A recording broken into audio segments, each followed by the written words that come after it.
Bersamamu aku hilang,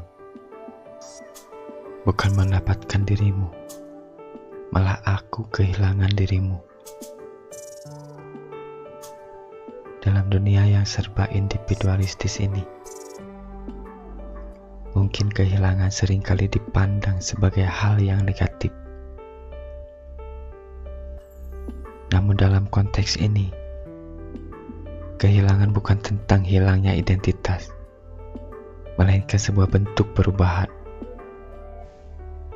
yang membawa pemahaman lebih tentang diri dan hubungan.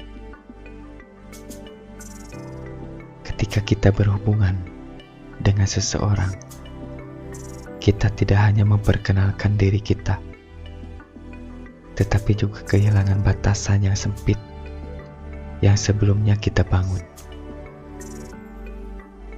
Meski dalam kehilangan itu, kita juga mendapatkan pemahaman baru tentang siapa kita yang sebenarnya. Contohnya mungkin ada yang pernah ngalamin ketika bersama pasangan. Seketika aku kehilangan ego demi pasangan.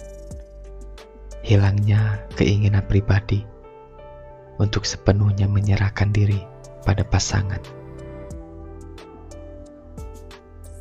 Menghapuskan diri yang terikat oleh keinginan pribadi. Contoh lain yang paling umum seorang ibu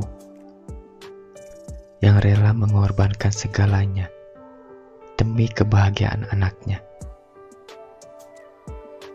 Seorang ibu yang kerja keras siang malam demi memenuhi kebutuhan anak-anaknya. Meskipun harus mengorbankan waktu untuk dirinya sendiri. Kenyamanan pribadi, bahkan kesehatan, demi memberikan masa depan yang lebih baik untuk anaknya. Dan bersamamu aku hilang. Yang ada hanya kamu. Hilangnya kenyamanan dan kepuasan pribadiku. Hilang. Emang ya, posisi seperti ini bisa dianggap bodoh. Apalagi ketika pasangan sedang cemburu. Ada momen pahit ketika ada keinginanku yang tercapai, sehingga membuat pasangan cemburu dan diputus langsung dari pencapaian keinginanku. Ketika senang atau menyenangi, hal lain dan banyak waktu yang dihabiskan untuk hal tersebut, aku malah dibuat sakit. Tidak boleh menyenangi hal lain selain menyenangi setiap perlakuannya. Namun kali ini bukan lagi kesenanganku, melainkan kesenangannya. Seringkali harus melewati fase di mana menyadari bahwa keinginan dan cita-cita tidak selalu sejalan dengan kehendak pasangan. Dalam momen-momen seperti ini, pematahan terhadap keinginanku sampai rasa inginku hilang. Seperti anak kecil yang ingin jajan, selalu dipukul tangan. Ketika ingin mengambil jajanan, pukulan yang berulang, sakit yang berulang. Sampai terbiasa dengan sakit yang berulang. Tidak terkejut lagi dipukul. Tidak heran lagi dengan rasa sakitnya dipukul. Ditutup mata untuk tidak melihat selain melihatnya. Selalu mengarahkan untuk memandang searah dengan pandangannya. Sehingga pandanganku adalah arah pandangannya.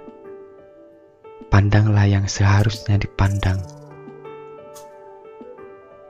Seperti kita memandang hal yang disebut buruk, di sisinya belum tentu buruk. Bisa juga lebih luas. Seringkali telingaku ditutup untuk tidak mendengarkan katanya saja tapi apa yang bisa didengar di balik kata-kata. Mulutku dibuat bisu agar bisa berbicara jujur, untuk tidak terburu-buru mengeluarkan kata-kata, dan memberikan ruang bagi hati untuk berbicara dengan lebih jujur. Bisu bukan berarti tidak bisa disampaikan. Apa ini kepeduliannya terhadapku? Apakah ini sayang? Kamu membuatku hilang. Kamu tidak selalu bertindak sesuai dengan apa yang aku inginkan, tetapi seringkali dengan cara yang tidak aku mengerti.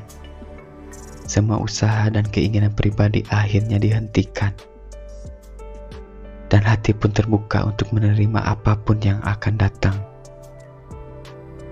Seakan-akan berdiri di tepi jurang, tak lagi berusaha mengendalikan apa yang akan terjadi. Ada kalanya dalam hidup, kita mencapai titik di mana segala usaha sia-sia dan harapan menghilang.